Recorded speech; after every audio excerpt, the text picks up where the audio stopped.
I hope you enjoy this talk. These talks are always offered freely so that no one is ever denied access to these teachings, and your support really makes a big difference. Dana is the ancient Pali word for spontaneous generosity of heart.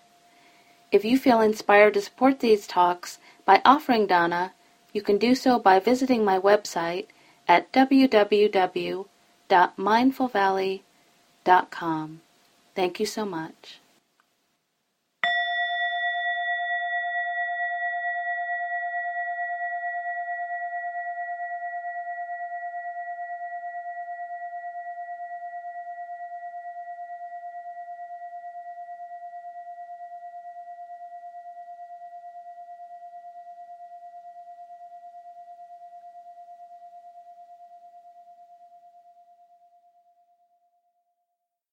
So tonight, I wanted to delve into a practice that's often really confusing because a lot of people didn't, grow up knowing about this particular thing, which means most of us who grew up in this Western culture, and that thing is the subject of Buddhist prayer, right?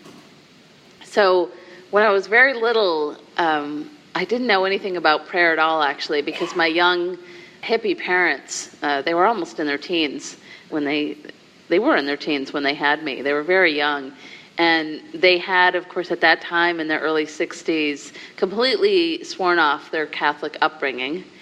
And so, I didn't know anything about prayer, even though my family background was Catholic. And so whenever we would drive from the lower part of Michigan up into the Upper Peninsula to visit my grandparents, usually for Christmas or Easter holidays, my little sweet Italian grandmother would teach me in secret how to kneel down next to my bed and say the Lord's Prayer, which I wasn't supposed to tell my parents I was doing this. Isn't that funny? And so, but I actually dearly loved to recite it. Especially that part about give us this day our daily bread. And honestly, I can't tell you how many years I thought that Wonder Bread actually came from God. But I couldn't ask my parents because I wasn't supposed to tell them. So I thought it was special, But honestly, I also really love that part where I got to ask not only forgiveness for myself, but of course for those who trespass against us, along with the wish to not be led into temptation, but delivered from evil. And my grandmother was maybe the sweetest person I've ever known on this earth. And, I didn't get to see her that often, sadly. But she is the one who taught me how good it felt to want to be good, to want to be kind, to want to be caring, to want to be generous. How good that felt. And this is actually what the Buddhist practice is trying to show us as well, that both having and nurturing the intention to be kind and compassionate and caring and generous and humble and peaceful is what actually brings us more joy and happiness and peace in our lives. That intention, right? And the truth is that it does this even if our wish for others' happiness or well-being never comes to pass. It's our intention that is important in our practice. And this intention is really the opposite of what happens when we pursue more selfish wants, which, as the teachings show us, don't actually lead to happiness at all, but tend to bring ourselves and others more pain and suffering, right? And as most of us know here also, this is what our entire practice is aiming at, isn't it? It's this loosening of our strong sense of self and recognizing, slowly maybe, but over time, recognizing our innate connection and connecting to that which is larger than our small self. And prayer in the Buddhist tradition is actually considered one of the ways that we can nurture this intention and train our minds and hearts to live more through these qualities of selflessness. So Bhante Sila Wimala, a Theravadan monk, describes our training this way. If any practice that leads to ultimate purity or ultimate perfection, unlimited perfection, is defined as a prayer, then Buddhism is a prayer. Because that is what Buddhism is. It is a practice that leads to an end. And there are two areas, theory and practice. Practice is what you really do, and theory is why you do what you do, and what you're going to get by doing what you're doing. What is the goal, the end result of the practices? In that sense, perhaps we could say it is a prayer. Okay? So, as the teachings tell us, our whole practice rests on the tip of intention. The whole practice. And then in the Pali Canon, the Buddha tells us, whatever one keeps pursuing with one's thinking and pondering, that becomes the inclination of one's awareness. Isn't that true? Right? That's the idea. And so the teacher Elizabeth Mattis Namgyal expresses this same idea this way. She says, prayer is like riding a bike. Our steering will always naturally follow our gaze. The direction we go is up to us. If we direct the mind towards making money, we have a better chance of earning money. If we don't, it's doubtful we'll have enough money to pay the rent. The same is true with our spiritual life. Spiritual progress, human progress, requires clear intention. Okay? So having said that, though, especially in the Theravadan insight tradition, which is what I teach, we don't often use the word prayer for what we're doing. Instead, you might often hear the word aspiration or wish or vow. Although sometimes we do call what we're doing a prayer, which is where it gets confusing. The big difference is that in most of the Buddhist traditions, we are not praying as an appeal to someone or something out there, as something that is outside of ourselves. Though, before I go on, I do need to clear up some confusion and say that there does tend to be some confusion when we come to the Vajrayana and Mahayana traditions, since these two traditions tend to focus more on the images of certain bodhisattvas or compassionate cosmic Buddhas.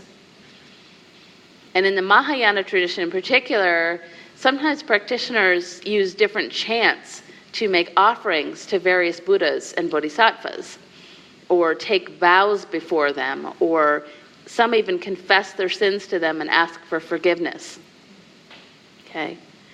But again, even here, it's important to remember that the emphasis is less on these beings exist and more on the idea that even these different Buddhas and Bodhisattvas are an expression of or a metaphor for our own Buddha nature or awakened mind, right?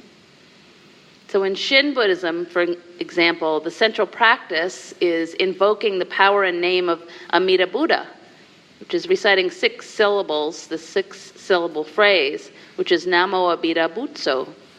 And they do this over and over as a kind of dynamic expression of the all-oneness of reality, right? Which is translated as, I bow and entrust myself to the awakening of infinite light. Isn't that beautiful? I bow and entrust myself to the awakening of infinite light. So in September, I'll be talking a little bit more about this actually, because we'll be celebrating 9 years as a Sangha, which I'm excited about. And as many of you here know, one of the ways that we celebrate, besides with cake, is with a refuge ceremony where we take refuge in the 3 jewels, which are the Buddha, the Dharma, and the Sangha. How many of you have done that with me?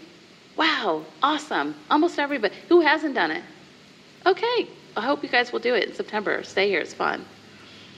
So I bring this up because when we decide to take refuge in the Buddha, which is the first jewel, this does not mean that we are bowing down to some deity or saying that we're somehow true believers or that the Buddha is somehow different from us or that he's a god. We're not saying any of that. We are taking refuge in our own capacity for awakening, which means our own capacity to see that we are not alone, that we're all connected, which is again that realization that brings us great joy and so much less suffering, to start to see that. Sometimes, especially on retreats, you'll see students kneel down and bow 3 times. They'll prostrate 3 times before they sit. Others are going to bow to the Buddha each time they enter or exit the sanctuary. People will stop right in front and bow to the Buddha. And some people like me will also bow to their cushion or bench before they sit. I don't do this on retreats that I'm leading because it freaks too many people out. What is she doing? And they wonder. But when I'm on private retreat, I do that.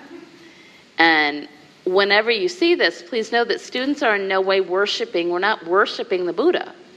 We are bowing in gratitude for the human example that he presented, and to all the teachers that came after him, and most importantly, again, for our own capacity for awakening. We're bowing to that, you know.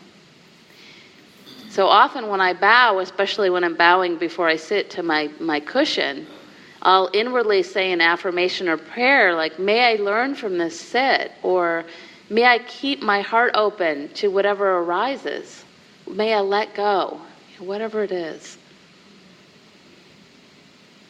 If you're ever on a retreat, usually longer retreats, you'll also see some people bowing their heads before they eat a meal. And for me, I have a whole ritual around this that I just love because I have time to do it. You know, it's like when you're in your busy life, you just don't always have time for that. But on retreat, that's what you're doing. You know, the whole retreat is like a big prayer. And so after I've filled my bowl, which I usually just make about as big as my hand while I'm on retreat, believe it or not, I don't eat that much. And I'll hold it in my hands and close my eyes, and I'll bow my head, and I'll smell whatever's in the bowl, and I'll feel the warmth of the bowl in my hands. And I start out by thanking everyone who was involved in the process. You know, people had to prepare my food for me. You know, I didn't do that, it just was there. You know, people had to go to the grocery store maybe, or go to the farmer's market to get the oatmeal that's, you know, in the bowl, or the cows, you know, that had to produce the milk that produced the yogurt that's in there, and the people who had to hand bake the granola, and like I just go through that. And then I give thanks to the earth and the air and the sun and the water for creating this meal for me. Just grateful, just have gratitude. And then I'll offer a prayer that goes something like this. May all beings feel warm and held and safe and nourished and loved, you know.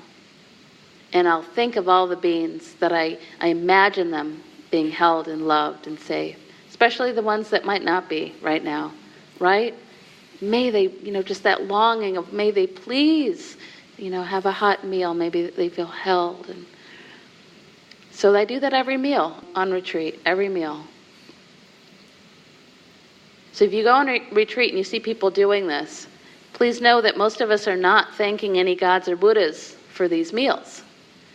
We are thanking real people and real earth, air, water, and sun, and offering our prayers and wishes out to real beings who are living on this earth with us.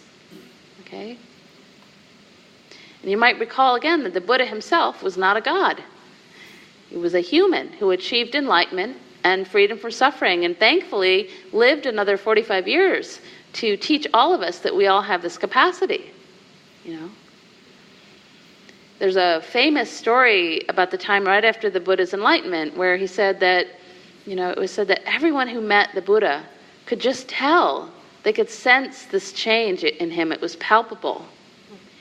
And legend has it that soon after he awakened under the Bodhi tree, as he was walking past a fellow traveler on the road, the man was struck by the Buddha's unusual radiance and his peaceful demeanor, so much so that he stopped him and said, "My friend, what are you?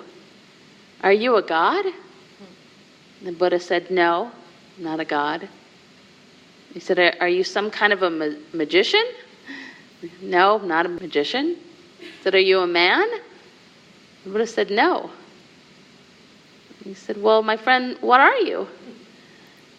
And the Buddha said, "I am Buddho," which means awake. And the name stuck. It's the Buddha. Okay?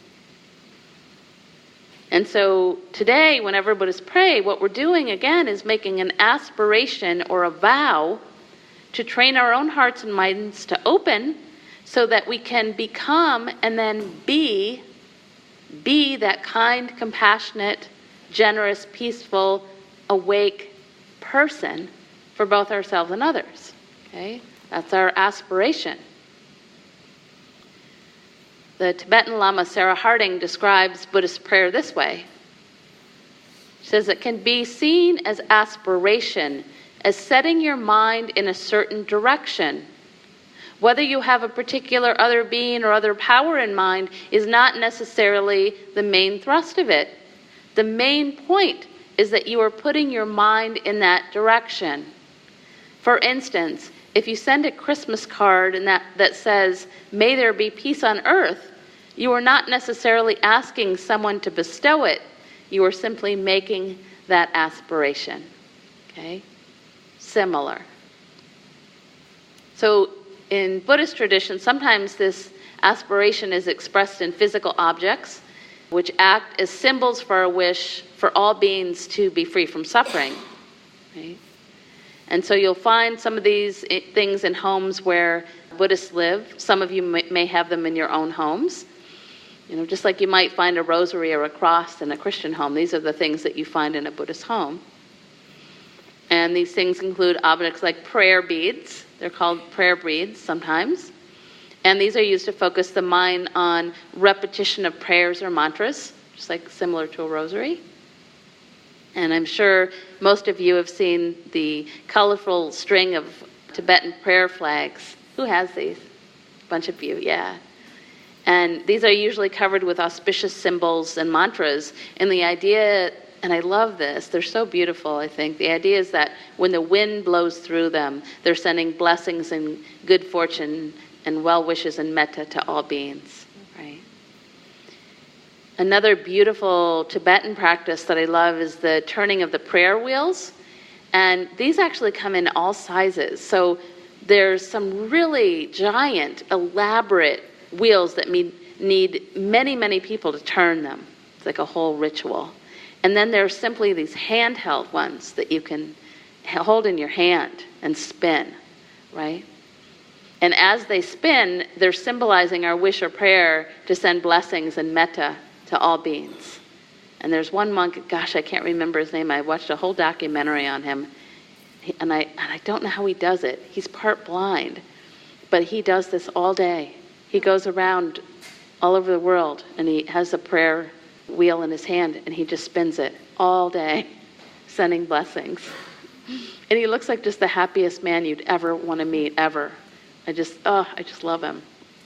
I'm going to come up with his name next week so I can tell you what it is. And really, since none of us here, I don't think, are all-knowing, omniscient gods, we really don't know whether or not anyone or anything is hearing us when we pray. Do we? Do we know for sure? We just don't know. We don't know if our wish or our aspiration for ourselves and others is actually creating a real ripple effect in the world. We don't know. Although personally, I like to believe that this is true, that our own prayers and aspirations do create a ripple effect, since as the teachings show us, again, we're all connected, right? So how can it not? The Zen priestess Zen Chosen Bays tells us, we know that there are invisible presences all around us. There are comedies, tragedies, soap operas, rap music, and 911 calls in the room, but we can't hear them if we don't have the right receiver, such as a radio, computer, cell phone, or TV. The range of light and sound that our human bodies are able to perceive is quite narrow. It seems entirely possible that there are many unseen forms of existence surrounding us. Perhaps they dwell in other dimensions of space-time. Why not be humble and ask them for assistance? Our asking makes us a receiver, a vehicle through which they may be able to move and act. She's saying, why not, I also recently read a story about the director of the Center of Integrative Medicine at Thomas Jefferson Hospital in Philadelphia. And this doctor has been studying the effect of prayer in the brain for more than 20 years. And this doctor, Dr. Andrew Newberg, says that when we pray, it literally changes not only the chemicals in our brains, but it positively affects things like our heart rate and our blood pressure and even our immune system, which of course is absolutely going to affect our well-being and healing, these things. He said that the area of the brain associated with a sense of self began to, quote, shut down in these studies. This is the interesting part to me. He said, you become connected to God, you become connected to the world, and yourself sort of goes away. And of course, again, the sense of no self and our innate connection is exactly what we're aiming at through our practice. And a wonderful example of this comes from the Dalai Lama, who begins every single morning, every day, by reciting the Bodhisattva Prayer from Shantideva, who's an 8th century Buddhist monk, very famous. And by the way, when you hear the word Bodhisattva, sometimes when I'm writing letters to my students after retreat, I confuse them by calling them Bodhisattvas. But it really means any person who's stepped onto the path towards enlightenment, which basically means you and me, Bodhisattvas. In the Mahayana tradition, it refers to anyone who has generated bodhicitta, which is just a compassionate wish to attain Buddhahood, right? To benefit all sentient beings. How many of us in here want to do that? Yeah. Okay, so you're bodhisattvas. There you go.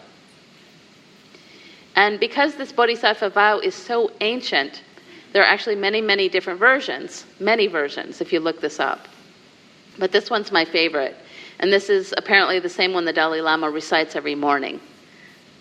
And if anybody wants this, I'll send it to you. I have it up where I can see it every day.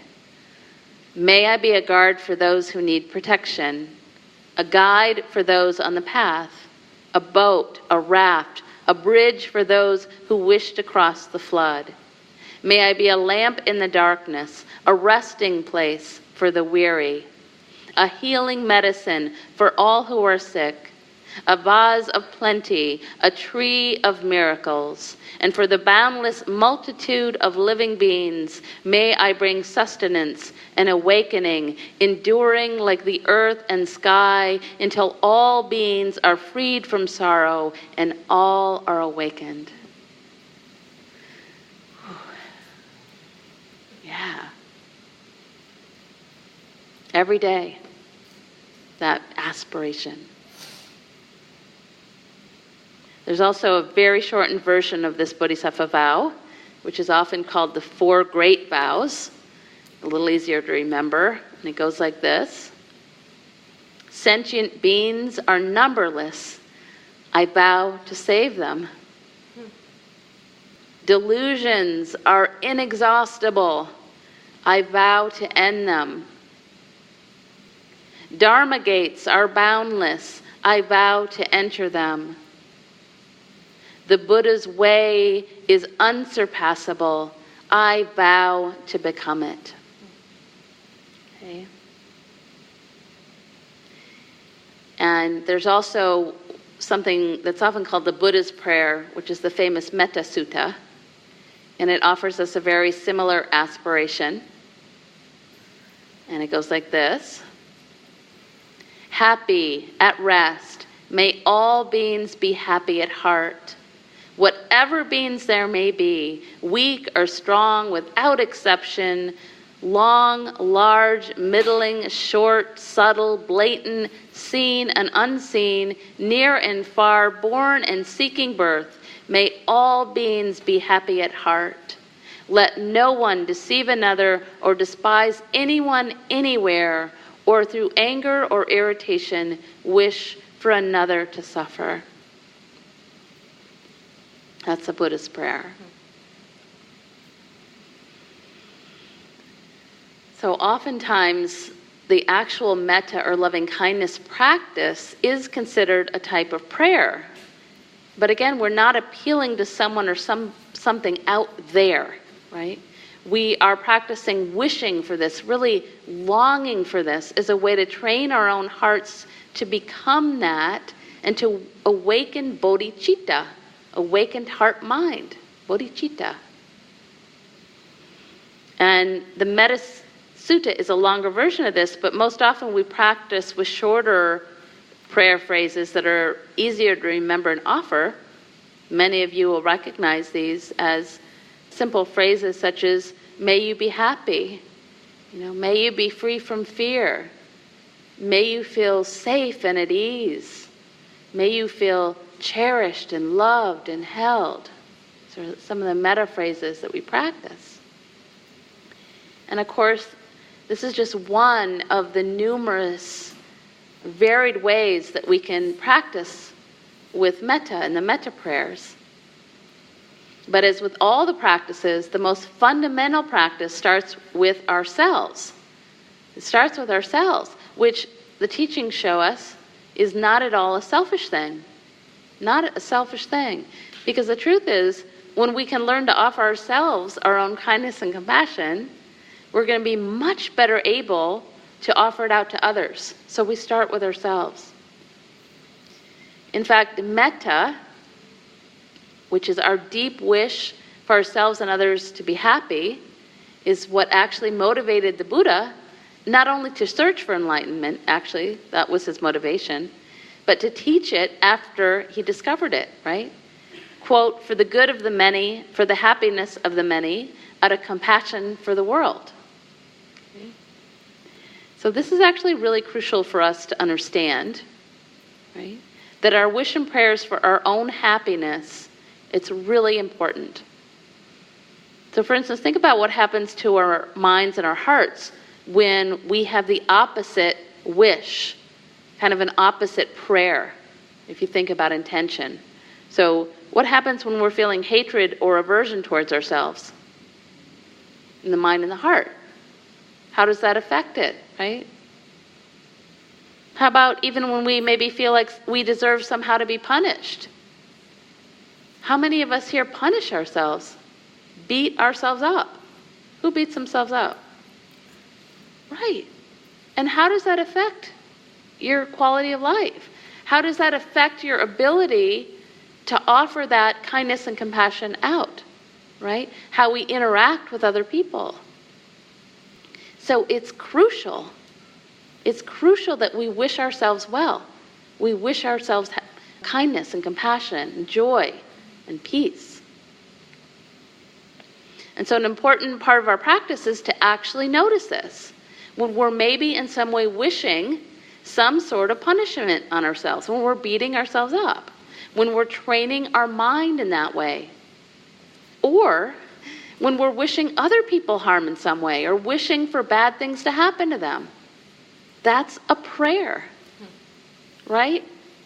If you really think about it, because it's training your mind, it's an intention. For instance, when you suddenly catch yourself hearing distant thunder and you think, oh, Lordy, I hope that particular parade gets rained out today.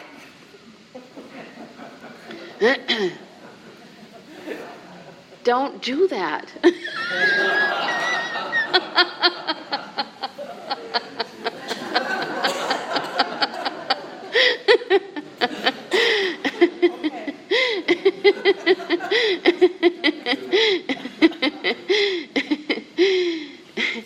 It's really important that you notice that you're doing it, though, right? But then you have to really consider, what am I nurturing here? What am I praying? I'm praying for that. And how is that really affecting my heart? We're practicing ill will. So you can catch it. And again, when we're practicing or praying in the Buddhist tradition, we're really practicing to let go of our small sense of self while trying to connect with something that is larger than ourselves, our small sense of self. But importantly, we do this without also diminishing ourselves in any way. Okay? So we're connecting to a larger whole, but we're not diminishing ourselves in any way. My friend and teacher, mentor Tara Brach, explains it this way. When we are suffering and turn to prayer, no matter what the apparent reasons for our pain, the basic cause is always the same. It's always the same.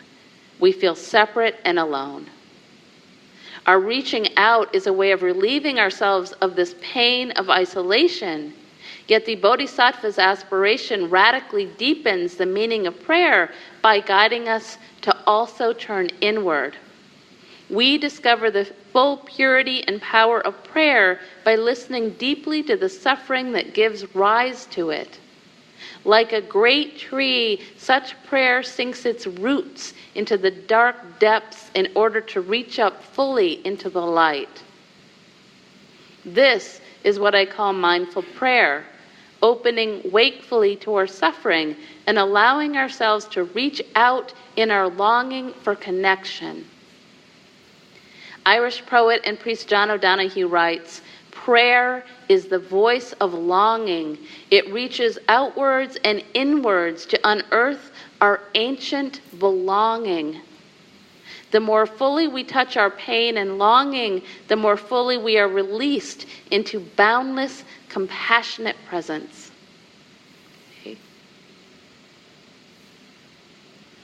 And so, in the Buddhist tradition, we are asked to keep this kind of longing or yearning for happiness and freedom for ourselves and others in our minds and hearts in a very continual, conscious, mindful way. It is not something we just think about every once in a while when we sit down to meditate, but in each and every single moment. Okay? The great insight teacher Joseph Goldstein gives us a great, easy way to practice this in our daily lives. He says, as an experiment, the next time you're doing an errand, stuck in traffic, or standing on line at the supermarket, instead of being preoccupied with where you're going or what needs to be done, take a moment to simply send loving wishes to everyone around you. Often there is an immediate and very remarkable shift inside as we feel more connected and more present. Okay? So it doesn't have to be a difficult thing, but we need to remember and be mindful of it. Let me try this, right? If you want to go deeper than this, you might consider how the monastics practice prayer, which is, again, continually, all the time. Again, the Zen teacher Zan Josenbei describes this in a wonderful passage that I want to read to you. It's a little longer, but I think it's such a beautiful explanation that I really want to read the whole thing. Okay? She's talking here about the great Vow Monastery in Oregon. It's an interesting title for the name of the retreat center, right? The Great Vow Monastery. That's what they do all day. She says, we hold chanting services 4 times a day in which the word pray comes up again and again. We pray for the well-being of a list of people who are ill and for serene transitions for those who have recently died. We pray that the world be free from violence, war, and disasters. We pray for assistance from all the enlightened and holy beings who have come before us. We express our deep gratitude to our Dharma ancestors and pray that their vows will be fulfilled through us. We pray to maintain steady practice up until the time of death and beyond. One chant begins, quote, "Our deepest prayer is to be firm in our determination to give ourselves completely to the Buddha's way so that no doubts arise, however long the road seems to be," and ends with, "Our further prayer is not to be extremely ill or be suffering at the time of departure, so that we can quiet the mind to abandon the body and merge infinitely into the whole universe." We pray with meals. We reflect with gratitude on all the beings whose life energy has flowed into the food in our bowls, sacrificed so that we might have more abundant life. And we pray that all beings will be as well nourished as we are. We pray to be able to turn obstacles into fuel for enlightenment. We pray to cultivate a mind like a lotus, growing pure and upright out of the muddy water of delusion. Before beginning our work, we pray that our labor will purify our hearts, benefit the earth, and help free all beings from suffering. We pray that we will cultivate, accomplish, and manifest the enlightened way together. We do not pray to a person or a god named Buddha. We pray to the whole that gives rise to and has agency through the many. We pray that enlightened qualities become our continual way of life, bringing benefit to us and all we encounter. We direct metta towards ourself, silently asking, "May I be free from fear and anxiety. May I be at ease. May I be happy." Once we are replete, we turn those prayers towards others. In that act of vow, we find humility, and in humility, we again enter prayer. Denon Katirgi Roshi, in Returning to Silence, wrote, "Finally, you say, please, please make me simple. Please make me free." The moment that you call saying please is called Avalokiteshvara. There is no subject who is calling, and there is no object you are calling upon. Because the one who is calling upon something is simultaneously what one is looking for. That is Avalokiteshvara, which is the Bodhisattva of compassion.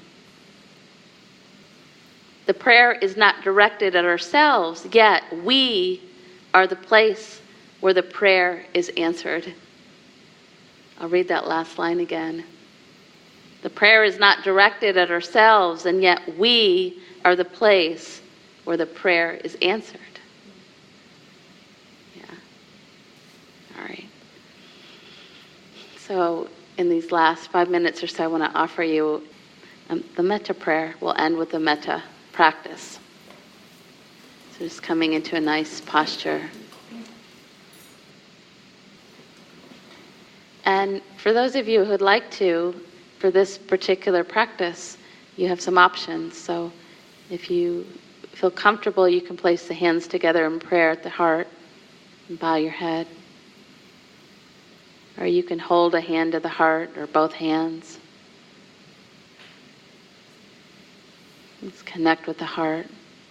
You can also just flip the palms up in a gesture of offering. It's helpful to have the body express this idea of aspiration, offering. Breathing right directly into the heart center with the intention of a bodhisattva. To find freedom for oneself and others. To be that awakened, heart, awakened heart-mind, bodhicitta.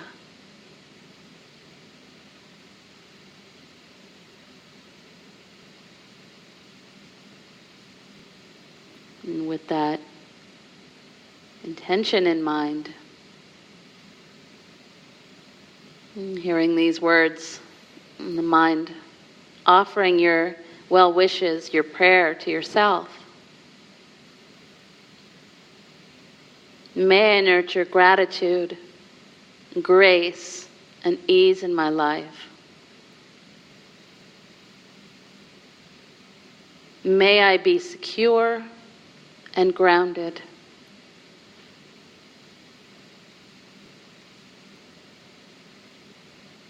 May I be happily and successfully contributing.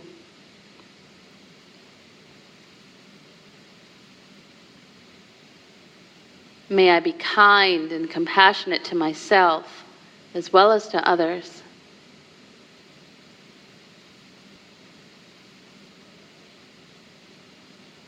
May I be healthy and free from both internal and external harm. Adding whatever words you need.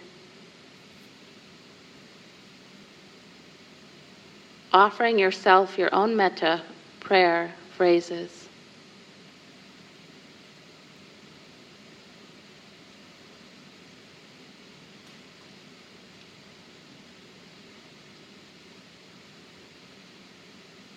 Really longing for that. Let your longing be big. How big can your longing be?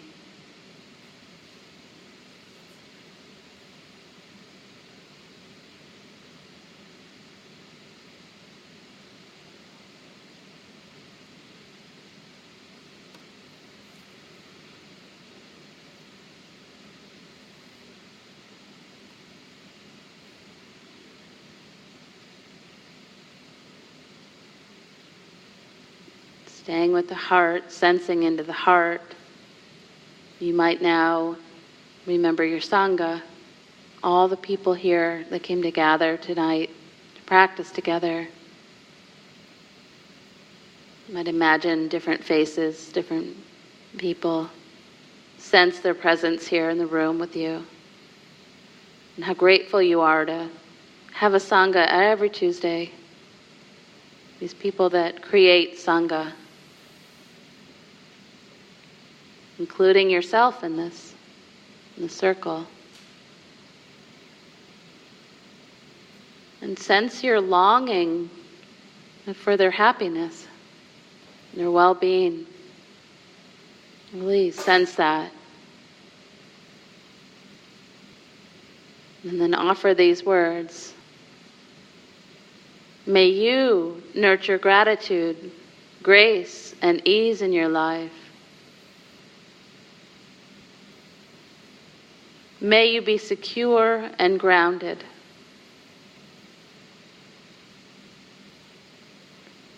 May you be happily and successfully contributing. May you be kind and compassionate to yourself as well as to others. May you be healthy and free from both internal and external harm. Really wishing this for your Sangha members.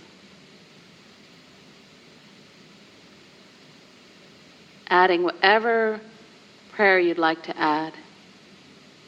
Your wish, your longing.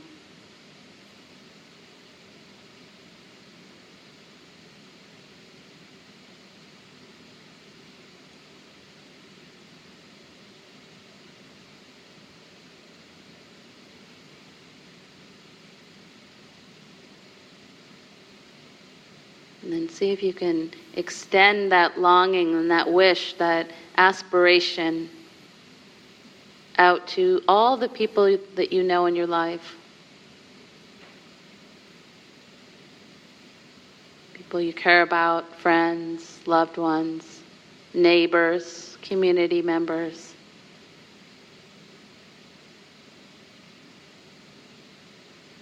Think about your longing for their happiness.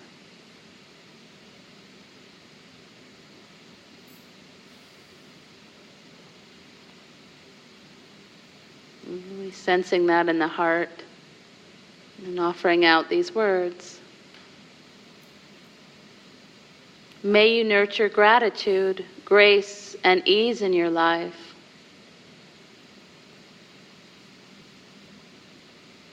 May you be secure and grounded.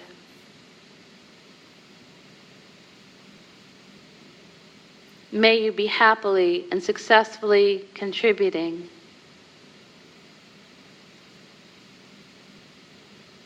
May you be kind and compassionate to yourself as well as to others.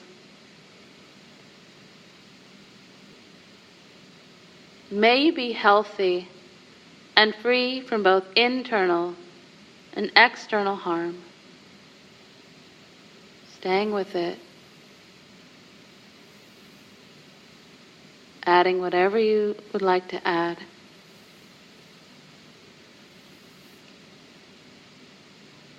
Seeing how big your longing can be for that.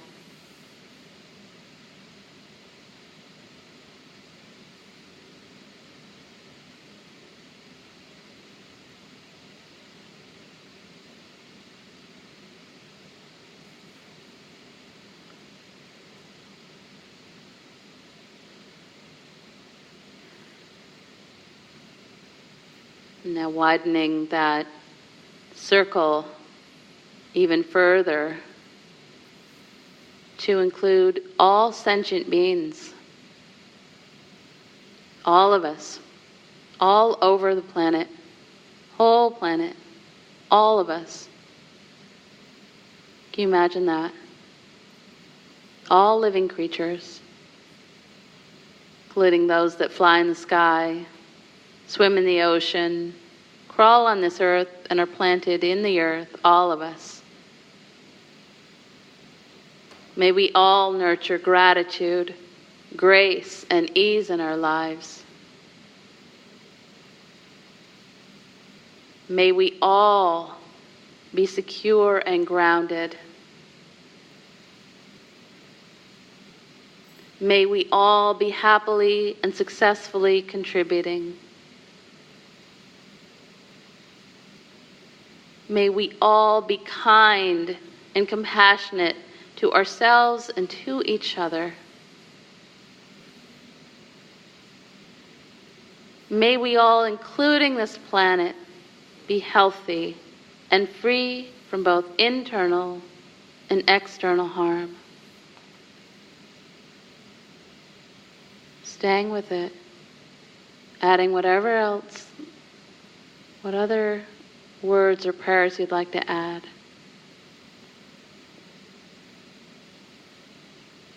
All beings.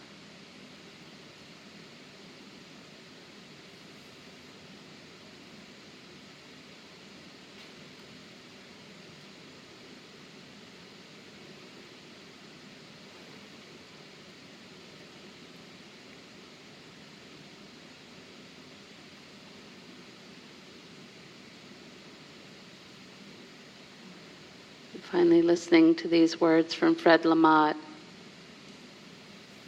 When you started meditation to find more clarity, more energy, and you stumbled into the vast ocean of the present moment, you discovered wonder, no past, no future, no time left for anything but gratitude.